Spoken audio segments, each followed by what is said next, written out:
اللہ تبارک و تعالی ارشاد فرما رہا ہے وَيَسْأَلُونَكَ مَاذَا يُنْفِقُونَ قُلِ الْعَفْوَ، اور تم سے پوچھتے ہیں کیا خرچ کریں، تم فرماؤ جو فاضل بچے۔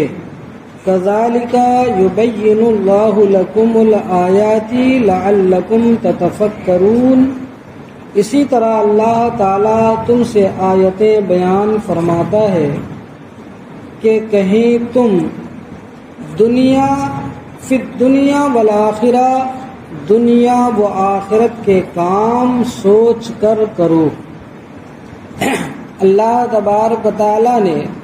اس آیت کریمہ میں یسألونک ماذا ينفقون،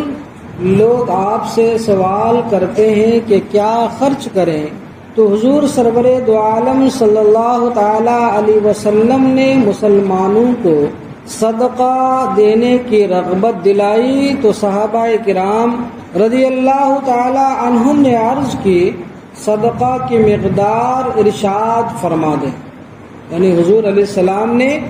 صحابہ کرام رضوان اللہ تعالی علیہم اجمعین کو صدقہ دینے کا شوق دلایا، صدقہ اور خیرات کرنے کی رغبت دلائی، تو صحابہ نے عرض کیا یا رسول اللہ صلی اللہ تعالی علیہ وسلم صدقات و خیرات کی مقدار کیا ہو، کتنا مال صدقات و خیرات میں خرچ کیے جائیں، صدقہ کی مقدار ارشاد فرما دیں کہ کتنا مال راہ خدا میں دیا جائے۔ اس پر یہ آیت کریمہ نازل ہوئی اور فرمایا گیا کہ جتنا تمہاری حاجت سے زائد ہو، تمہاری ضرورت سے جو مال زائد ہو اسے خرچ کرو۔ اب آپ سوچ رہے ہوں گے کہ ضرورت سے زائد جتنا مال ہو وہ سب راہ خدا میں خرچ کر دیا جائے۔ یہ ابتدائے اسلام میں یہ حکم تھا، آغاز اسلام میں یہ حکم تھا کہ حاجت سے زائد مال خرچ کرنے کا حکم دیا گیا۔ صحابہ کرام رضوان اللہ تعالی علیہم اجمعین اپنے مال میں سے اپنی ضرورت کی مقدار لے کر جتنا مال ان کو ضرورت جتنے مال کی ہوتی وہ لے کر باقی سب راہ خدا میں تصدق کر دیتے تھے، صدقہ کر دیتے تھے، خیرات کر دیتے تھے۔ پھر یہ حکم اب کہتے ہیں کہ اگر یہ حکم بطور فرض کے تھا تو زکوٰۃ کا حکم نازل ہونے سے منسوخ ہو گیا، یعنی ابتدائے اسلام میں یہ جو حکم تھا کہ ضرورت کی مقدار مال رکھ کر بقیہ مال راہ خدا میں خرچ کر دو، اگر یہ حکم فرض تھا تو پھر جب زکوٰۃ کا حکم نازل ہوا تو زکوٰۃ کے حکم سے یہ حکم منسوخ ہو گیا کہ اب ضرورت کی مقدار مال رکھ کر بقیہ سارے مال کو صدقات و خیرات کرنے کا حکم نہیں، بلکہ جن کا مال حکم شرع کے مطابق نصاب اور مقدار کو پہنچ جائے اور شرائط زکوٰۃ اس میں پائی جائے اور حولان حول یعنی سال گزر جائے تو پھر اس میں 40واں حصہ جو ہے زکوٰۃ کا دیا جائے گا۔ یہ حکم ابھی موجود ہے۔ اور اگر یہ حکم بطور نفل کے تھا کہ نفلی طور پر یہ حکم تھا کہ تم اپنی ضروریات کے مقدار مال رکھ لو اور پھر اس کے بعد راہ خدا میں خرچ کر دو، تو آج بھی یہ مستحب طور پر باقی ہے کہ انسان اپنی ضروریات کے مطابق مال رکھ کر چاہے تو اللہ تبارک و تعالیٰ کی راہ میں خرچ کر دے، اور جو مال وہ خرچ کرے گا اس دنیا میں راہ خدا میں، مرنے کے بعد آخرت میں اس کا ثواب اور اس کا اجر اور اس کا جو ہے بدلہ اسے ملنے والا ہے۔ اس کے بعد اللہ تبارک تعالیٰ ارشاد فرماتا ہے وَيَسْأَلُونَكَ عَنِ الْيَتَامَى، اور تم سے یتیموں کا مسئلہ پوچھتے ہیں، قُلْ إِصْلَاحٌ لَهُمْ خَيْرٌ وَإِن تُخَالِطُوهُمْ فَإِخْوَانُكُمْ واللہ یعلم المفسد من المصلح ولو شاء اللہ لعنتکم ان اللہ عزیز حکیم۔ اور تم سے یتیموں کا مسئلہ پوچھتے ہیں، تم فرماؤ ان کا بھلا کرنا بہتر ہے، اور اگر اپنا ان کا خرچ ملا لو تو وہ تمہارے بھائی ہیں، اور خدا خوب جانتا ہے بگاڑنے والے کو سنوارنے والے سے، اور اللہ چاہتا تو تمہیں مشقت میں ڈالتا، بے شک اللہ زبردست حکمت والا ہے۔ اس آیت کریمہ کی تفسیر آپ سماعت فرمائیں۔ اس آیت کریمہ کی تفسیر یہ ہے کہ جب یہ آیت کریمہ یعنی جو آیت میں تلاوت کرنے جا رہا ہوں قرآن مقدس میں سورہ نساء کی یہ آیت ان الذین یاکلون اموال الیتامی ظلما، یہ آیت کریمہ نازل ہوئی کہ جو لوگ یتیموں کا مال ظلماً کھا جاتے ہیں، اس کے آگے اللہ رب العزت نے حکم فرمایا ہے کہ وہ اپنی پیٹ میں آگ اور آگ ہی بھرتے ہیں۔ جب یہ آیت کریمہ نازل ہوئی کہ یتیموں کا مال کھانے والا اپنے پیٹ میں جہنم کی آگ بھرنے والا ہے، تو لوگوں نے یتیموں کے مال جدا کر دیے اور ان کا کھانا پینا علیحدہ کر دیا، یعنی جن کی سرپرستی میں، جن کی کفالت میں یتیم بچے ہوا کرتے تھے، چاہے وہ اپنے رشتہ دار یتیم بچے ہوں یا غیر رشتہ دار یتیم بچے ہوں، ان یتیم بچوں کا کھانا پینا الگ کر دیا۔ اس میں یہ صورتیں بھی پیش آئی کہ جو کھانا یتیم کے لیے پکایا جاتا، کیونکہ جب کھانا پینا یتیم کے لیے الگ کر دیا تو ظاہر سی بات ہے یتیم کے لیے کھانا الگ پکایا جاتا، پینے کا انتظام الگ کیا جاتا۔ تو بسا اوقات ایسا ہوتا ہے کہ یتیم کے لیے جو کھانا پکایا جاتا وہ کھانا کھانے کے بعد، استعمال کے بعد کھانا کا کچھ حصہ بچ جاتا، جیسا کہ یہ دستور اور طریقہ ہے کہ انسان کے گھروں میں کھانے کے بعد کھانے سے بھی کچھ کھانے کی چیزیں بچ رہ جاتی ہے، تو ان یتیموں کا بھی ایسا ہی حال ہوتا۔ یتیم کے لیے پکایا جاتا تو اس میں سے کچھ بچ جاتا اور خراب ہو جاتا اور اس کے کام نہ آتا کہ کھا لیا بچ گیا، تو اب اس کے بعد دوبارہ اگر نہ کھانے کی ضرورت ہو تو پھر وہ کھانے پکے ہوئے چونکہ خراب ہی ہو جاتے اور پھینکا جاتا اور ضائع ہوتا۔ اس میں یتیموں کا نقصان ہونے لگا۔ یہ صورتیں دیکھ کر حضرت عبداللہ بن رواحہ رضی اللہ تعالی عنہ نے حضور سید المرسلین صلی اللہ تعالی علیہ وآلہ وسلم سے عرض کی کہ اگر یتیم کے مال کی حفاظت کی نیت سے اس کا کھانا اس کے سرپرست اپنے کھانے کے ساتھ ملا لیں، یعنی وہ یتیم جس کی کفالت میں ہے وہ شخص اپنے بال بچوں کے کھانوں کے ساتھ یتیم جتنی مقدار کا کھانا کھاتا ہے تقریباً اتنی مقدار کی چیزیں اس میں ملا کر اپنے ساتھ پکا لیں، تو اس کا کیا حکم ہوگا اور اس کا کیا حکم ہے۔ جب یہ سوال صحابی رسول نے رسول اللہ صلی اللہ تعالی علیہ وسلم سے دریافت کیا اور پوچھا تو اس پر یہ آیت کریمہ نازل ہوئی اور یتیموں کے فائدے کے لیے ملانے کی اجازت دے دی گئی کہ جب یتیموں کا مال سرپرست اپنے مال کے ساتھ ملا کر پکائیں گے تو اب ان کے کھانے کی چیزوں کا ضائع ہونے اور بیکار ہونے کے خدشات اور امکانات تقریباً ختم ہو جائیں گے یا بہت حد تک کم ہو جائیں گے، تو اس سے یتیم کا مال ضائع اور نقصان نہیں ہوگا۔ لیکن ساتھ میں اللہ تبارک و تعالیٰ نے تنبیہ فرما دی۔ کیا تنبیہ فرما دی؟ کہ تمہیں یتیموں کے فائدے کے لیے مال ملانے کی اجازت تو دے دی گئی ہے،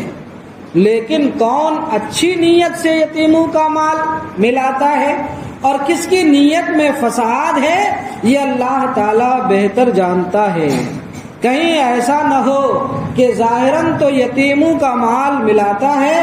ظاہراً تو یتیموں کا فائدہ کر رہے ہو اور حقیقت میں ان کا مال ہڑپ کرنے کا ارادہ ہو،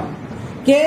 ظاہر طور پر تو یہ ہے کہ یتیم کے مال کا فائدہ اور اسے نقصان سے بچانے کے لیے ان کے مال کو اپنے مال کے ساتھ ملا کر پکانا شروع کر دے اور ملانا شروع کر دے، لیکن در پردہ دل میں یہ بات چھپی ہو کہ اپنی ضرورت کے مثال کے طور پر اپنے اہل و عیال پر 1 کلو چاول خرچ ہوتا ہو اور یتیم پر 250 گرام خرچ ہوتا ہو، تو اب اپنے جتنا خرچ ہوتا ہے اس سے کم مال ملانا اور یتیم کی جتنی مقدار کا خرچ ہونا ہو اس سے زیادہ ملا کر جو ہے کھائے اور یتیم کے مال کو ہڑپ کرنے کی کوشش کرے، یہ نہیں ہونا چاہیے، کیونکہ اللہ تبارک و تعالیٰ لوگوں کے دلوں کے حال سے باخبر ہے اور رب تبارک و تعالیٰ علیم اور خبیر ہے۔ آیت مبارکہ کا یہ حصہ واللہ یعلم المفسد من المصلح، کہ اللہ تعالیٰ اصلاح کی نیت والے اور فساد کی نیت والے دونوں کو جانتا ہے، یہ فرمان اللہ کا یہ حکم نہایت جامع ہے اور زندگی کے ہزاروں شعبوں کے لاکھوں معاملات میں رہنمائی کے لیے کافی ہے۔ جہاں ایک ہی چیز میں اچھی اور بری دونوں نیتیں ہو سکتی ہے، وہاں دوسرے لوگ اگرچہ بری نیت کو نہ جانتے ہوں لیکن اللہ تعالیٰ تو جانتا ہے، اور جب اللہ جانتا ہے تو انسان کو اپنی نیتوں کی اصلاح کرنے کی ضرورت ہے۔ اب آپ سمجھ رہے ہوں گے، سوچ رہے ہوں گے کہ یتیم کسے کہا جاتا ہے؟ شرعی طور پر یتیم وہ نابالغ بچہ یا بچی ہے جس کا باپ فوت ہو گیا ہو، مر گیا ہو، انتقال کر گیا ہو۔ اگر اس کے پاس مال ہو اور اپنے کسی ولی کی پرورش میں ہو، اس کے احکام اس آیت میں مذکور ہیں کہ ولی خواہ اس یتیم کا مال اپنے مال سے ملا کر اس پر خرچ کرے یا علیحدہ رکھ کر جس میں یتیم کی بہتری ہو کر سکتا ہے، لیکن ملانا خراب نیت سے نہیں ہونا چاہیے، اس نیت سے نہیں ہونا چاہیے کہ اس کا مال کھا کر تباہ و برباد اور ختم کر دے۔ اب یہاں مفسر جو ہے لکھتے ہیں، کہتے ہیں کہ اگرچہ اس آیت کا نزول یتیموں کی مالی اصلاح کے بارے میں ہوا، مگر اصلاح کے لفظ میں ساری مصلحتیں داخل ہے۔ یتیموں کے اخلاق، اعمال،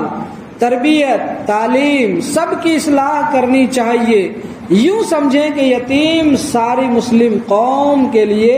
اولاد کی طرح ہیں، تو جس طرح انسان اپنی اولاد کی تعلیم و تربیت اور اس کی بہتری کے لیے سب کچھ کر رہا ہوتا ہے، اسی طرح ایک مسلم قوم اور ایک مومن شخص کو چاہیے کہ وہ یتیم کے حق میں جو بھی بہتر سے بہتر ہو وہ بہتری کی راہ اپنائے۔ ایک بار درود پاک پڑھیں تو میں آپ کو سناؤں۔ اللہم صلی علی سیدنا مولانا محمد وعلی آل سیدنا محمد بارک وسلم، صلاۃ و سلام علیک یا رسول اللہ صلی اللہ تعالی علیہ وسلم۔ حضور نبی کریم صلی اللہ تعالی علیہ وسلم کی اگر سیرت پاک کا آپ مطالعہ کریں اور حضور نبی کریم صلی اللہ تعالی علیہ وسلم کے اخلاق کریمانہ کو اگر آپ دیکھیں اور آپ کی زندگی اور سیرت پاک کے گوشہ ہائے مقدسہ کو کھنگالیں تو آپ کو ملے گا کہ حضور نبی کریم صلی اللہ تعالی علیہ وسلم بچوں سے بے پناہ محبت فرماتے تھے، اور ان بچوں میں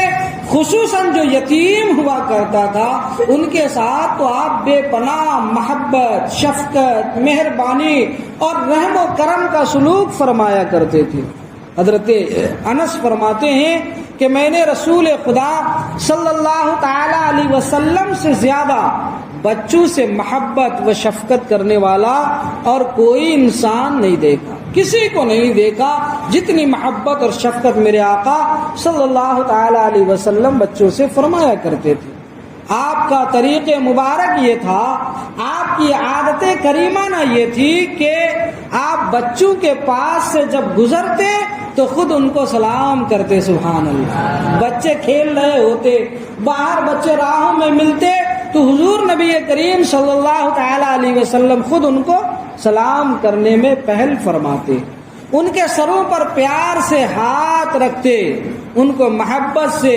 گود میں اٹھا لیتے، اور جب کوئی پھل آتا تو سب سے پہلے اس بچہ کو دیتے جو عمر میں سب سے چھوٹا ہوتا۔ سبحان اللہ، یہ میرے آقا صلی اللہ تعالی علیہ وسلم کی سیرت پاک ہے۔ اسی محبت کا کرشمہ تھا کہ بچے رسول اکرم صلی اللہ تعالی علیہ وسلم کی طرف اس طرح کھینچے چلے آتے تھے جس طرح لوہے کے ذرے مقناطیس سے چمٹ جاتے ہیں، جسے ہم اور آپ چمبک کہتے ہیں۔ دیکھا ہے اپنے چمبک کو؟ لوہے کے چھوٹے چھوٹے برادوں کے پاس اگر آپ چمبک کا ایک گولا لے کر جائیں تو وہ سارے کے سارے فوراً جو ہے تیزی کے ساتھ آ کر اس کو چمٹ جاتے۔ اس طرح حضور نبی کریم صلی اللہ تعالی علیہ وسلم کو دیکھ کر بچے حضور کی بارگاہ میں حاضر ہو جایا کرتے تھے۔ روایت میں آتا ہے کہ بچوں کا یہ شفیق آقا، دین و دنیا کا بادشاہ، جو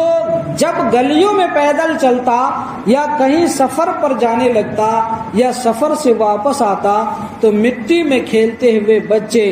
وفور محبت سے آپ کی ٹانگوں سے لپٹ جاتے۔ پیارے آقا صلی اللہ تعالی علیہ وسلم کی انگلی مبارک تھام کر بچے بڑی بے تکلفی سے چلتے، حضور ایک ایک سے محبت بھری گفتگو فرماتے اور سب کو دعاؤں سے مالا مال کر کے رخصت فرماتے۔ یہ میرے حضور کا کرم تھا، یہ میرے حضور صلی اللہ تعالی علیہ وسلم کی نوازشیں تھیں اپنے غلاموں پر۔ حضرت علی جنہیں بچوں میں سب سے پہلے اسلام قبول کرنے کا اعزاز حاصل ہے، اس محبت و الفت کی کیفیت کا نقشہ ان الفاظ میں کھینچتے ہیں کہ میں رسول پاک صلی اللہ تعالی علیہ وسلم کے پیچھے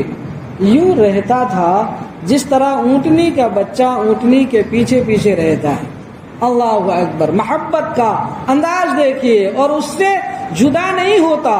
بچوں کی یہ کیفیت، یہ کشش اور والہانہ محبت اس بے پایا شفقت کا طبعی نتیجہ تھی جس کا اظہار صبح و شام ہوا کرتا تھا۔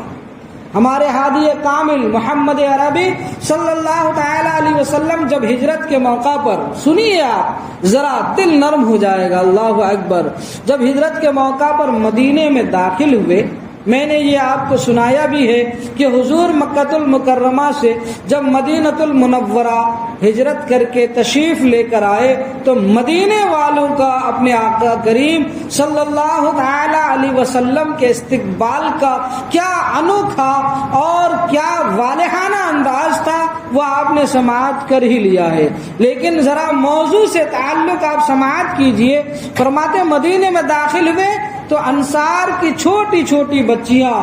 خوبصورت لباس پہنے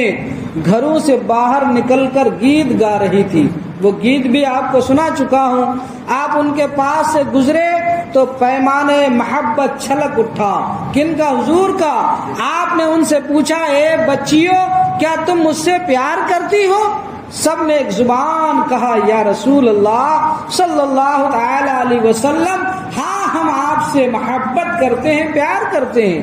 آپ نے فرمایا، سنو، میں بھی تم سے پیار کرتا ہوں۔ نا سبحان اللہ، حضور فرماتے میں بھی تم سے محبت کرتا ہوں، پیار کرتا ہوں۔ زہ نصیب ان بچیوں کے جن کو محبوب خدا کا یہ والہانہ پیار نصیب ہوا۔ جس طرح آپ بچوں اور بچیوں کی خوشیوں میں شریک ہوتے، اسی طرح ان کے درد اور غم کو بھی شدت سے محسوس فرماتے۔ واقعات میں آتا ہے سیرت کی کتابوں میں کہ ایک دفعہ مکہ کے بازار میں ایک یتیم بچہ روتا ہوا جا رہا تھا۔ حضور علیہ الصلوۃ والتسلیم جا رہے تھے اور ایک یتیم بچہ کو دیکھا کہ وہ بچہ روتا ہوا جا رہا تھا۔ کوئی اور ہوتا تو پرواہ کیے بغیر، اس یتیم بچے کا رونے کا پرواہ کیے بغیر پاس سے گزر جاتا، مگر آپ صلی اللہ تعالی علیہ وسلم نے آگے بڑھ کر اس بچہ کو اپنی مقدس گود میں اٹھا لیا۔ بچہ سخت غربت کا شکار تھا، انتہائی غریب، نادار اور مفلس بچہ تھا۔ اس کے پاس اپنا جسم ڈھانپنے کو کپڑے بھی نہ تھے، ننگا تھا، پاؤں میں جوتی تک نہ تھی، پاؤں زخمی ہو چکے تھے۔ اللہ اکبر! یہ دردناک حالت دیکھ کر آپ صلی اللہ تعالی علیہ وسلم کی آنکھیں بھر آئی۔ آپ اسے اپنے گھر لے آئے۔ بچے نے کئی روز سے کچھ کھایا بھی نہ تھا۔ حضور اسے اپنے گھر لائے، آپ نے اسے کھانا کھلایا، نئے کپڑے پہنائے اور گھر میں اپنے بچوں کی طرح رکھا اور بالآخر اس کے رشتہ داروں تک پہنچا دیا۔ یہ حضور صلی اللہ تعالی علیہ وسلم کا جو ہے بچوں کے ساتھ شفقت اور محبت فرمانے کا انداز، اور خصوصاً غریب، نادار، مفلس، یتیم، بے سہاروں کے ساتھ حضور نبی کریم صلی اللہ تعالی علیہ وسلم کی کریمانہ اور شفقتیں بے پناہ ان پر ہوا کرتی تھی۔ لہٰذا اے مسلمانوں، حضور نبی کریم صلی اللہ تعالی علیہ وسلم کی سیرت پاک سے ہمیں یہ درس لینے کی ضرورت ہے کہ اگر ہمارے گرد و نواح میں، ہمارے رشتہ داروں میں، ہمارے پڑوس میں، ہمارے محلے میں، ہمارے گاؤں یا ہماری نظروں میں کچھ ایسے بچے یا کچھ ایسے لوگ جو غریب ہوں، نادار ہوں، مفلس ہوں، یا بچے یتیم ہوں، یا خواتین بیوہ ہوں، اور وہ ہماری امداد رسی کے محتاج ہوں، تو ہمیں ان کے سروں پر جو ہے دست شفقت رکھنا چاہیے، ان کے ساتھ بہتر سلوک کرنا چاہیے، ان کی ضرورتوں کو پوری کرنی چاہیے۔ بچے اگر یتیم ہیں، ان کے سروں سے ان کے باپ کا سایہ اٹھ چکا ہے، تو جس طرح ہم اپنے بچوں کی ضرورتیں پوری کرتے ہیں، ان کی تعلیم کا انتظام کرتے ہیں، ان کی جو ہے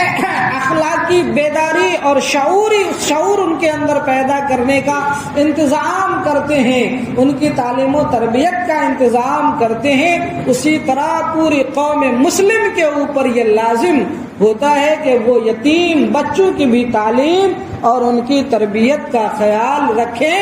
اور اس کا انتظام کریں۔ اور جو لوگ ایسا کرتے ہیں، اللہ اکبر، جن کا تعلق یتیموں کے ساتھ بہتر ہے، جن کا تعلق یتیموں کے ساتھ جو ہے محبت بھرا ہے، جن کا تعلق یتیموں کے ساتھ جو ہے بہت اچھا ہے، حضور نبی کریم صلی اللہ تعالی علیہ وسلم کا یہ فرمان سنیں۔ اللہ اکبر! حضرت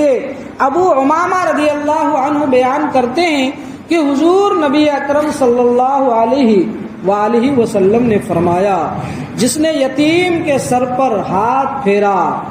اور اس کا مقصد صرف اللہ تعالی کی رضا حاصل کرنا تھا، یتیم کے سر پر محبت سے ہاتھ پھیرا، اس کے سر پر ہاتھ رکھا، اور سر پر ہاتھ پھیرنے اور سر پر ہاتھ رکھنے کا مقصد رضائے الہی حاصل کرنا تھا، تو اس کے لیے ہر اس بال کے بدلے نیکیاں ہیں جس بال کو اس کا ہاتھ لگا تھا۔ سبحان اللہ! یتیم کے سر پر جو بال ہے، اس کے سر پر ہاتھ پھیرنے کے وقت اس ہاتھ پھیرنے والے کے ہاتھ کو یتیم کے سر کے بالوں میں سے جتنے بال لگے اتنی نیکیاں اللہ تبارک و تعالی اس یتیم کے سر پر ہاتھ پھیرنے والے کو عطا فرماتا ہے۔ یہ اتنی بڑی نیکیاں ہیں۔ اور فرماتے جس نے اپنی زیر کفالت کسی یتیم بچی یا بچے کے ساتھ اچھا سلوک کیا، یعنی کسی کے گھر کو یتیم بچہ ہے یا یتیم بچی ہے اور اس کے ساتھ اس کا سلوک اچھا ہے، بہتر ہے، تو حضور فرماتے ہیں کہ وہ انسان یعنی یتیم کے ساتھ اپنی کفالت میں اچھا سلوک کرنے والا، اور میں یعنی حضور فرماتے ہیں اپنے بارے میں کہ میں جنت میں اس طرح ہوں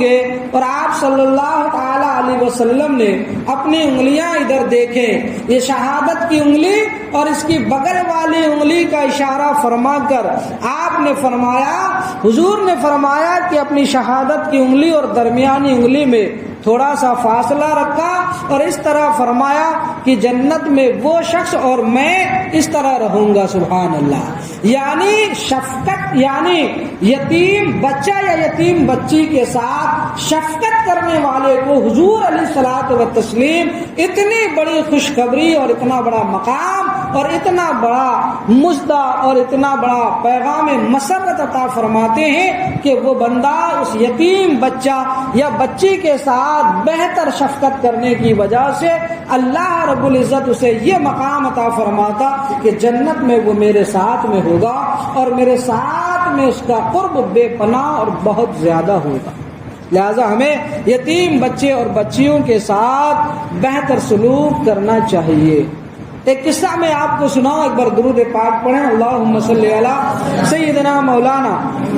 محمد وعلی آل سیدنا محمد بارک وسلم صلاۃ و سلام علیک یا رسول اللہ صلی اللہ تعالی علیہ وسلم.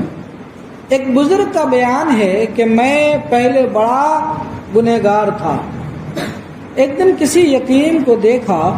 تو میں نے اس سے اتنا زیادہ عزت و محبت بھرا سلوک کیا جتنا کہ کوئی باپ بھی اپنی اولاد سے نہیں کرتا ہوگا. اتنی محبت، اتنا پیار اور اتنی شفقتیں میں نے اس کے ساتھ کی. یہ محبت اور یہ پیار اور یہ شفقت کرنے کا نتیجہ کیا ہوا؟ اس کا نتیجہ یہ ہوا، کہتے ہیں کہ رات کو جب میں سویا تو خواب میں دیکھا کہ جہنم کے فرشتے بڑے بڑے طریقے سے مجھے، بڑے برے طریقے سے مجھے گھسیٹتے ہوئے جہنم کی طرف لے جا رہے ہیں. وہی بزرگ فرماتے ہیں کہ میں نے خواب دیکھا، خواب میں عالم یہ ہے کہ فرشتے مجھے پکڑے ہوئے ہیں اور بڑے ہی برے طریقے سے گھسیٹتے ہوئے زمین سے مجھے جو ہے لے جا رہے ہیں. اور اچانک وہ یتیم بچہ جس کے ساتھ میں نے محبت اور جن کے ساتھ میں نے اچھا سلوک کیا تھا، وہ یتیم بچہ درمیان میں آ گیا اور کہنے لگا اسے چھوڑ دو. اللہ اکبر. خواب کی بات ہے، فرشتے گھسیٹ کر لے جا رہے ہیں. وہ یتیم بچہ جن کے ساتھ میں نے پیار بھرا سلوک کیا تھا وہ میرے اور فرشتے کے درمیان آ گیا اور کہنے لگا اے فرشتوں اسے چھوڑ دو تاکہ میں رب کریم سے اس کے بارے میں گفتگو کر لوں. مگر فرشتوں نے انکار کر دیا، مجھے چھوڑا نہیں. پھر ایک ندا سنائی دی، غیب سے ایک آواز آئی اسے چھوڑ دو، اسے چھوڑ دو. ہم نے یتیم پر رحم کرنے کی وجہ سے اسے بخش دیا ہے. سبحان اللہ. ہم نے یتیم پر شفقت کرنے کی وجہ سے، یتیم سے محبت کرنے کی وجہ سے اسے بخش دیا ہے.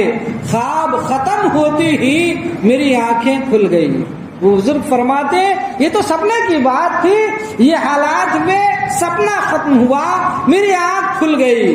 آنکھ کا کھلنا تھا. پھر میری زندگی کا طریقہ کار یہ ہو گیا کہ اسی دن سے ہی میں یتیموں کے ساتھ انتہائی باوقار سلوک کرتا ہوں. معلوم ہوا کہ یتیم سے کیا گیا حسن سلوک دنیا کے ساتھ ساتھ آخرت کو بھی بہتر بنا سکتا ہے. لہٰذا مسلمانوں یتیموں کے ساتھ بہتر سلوک کرنے کی ضرورت ہے.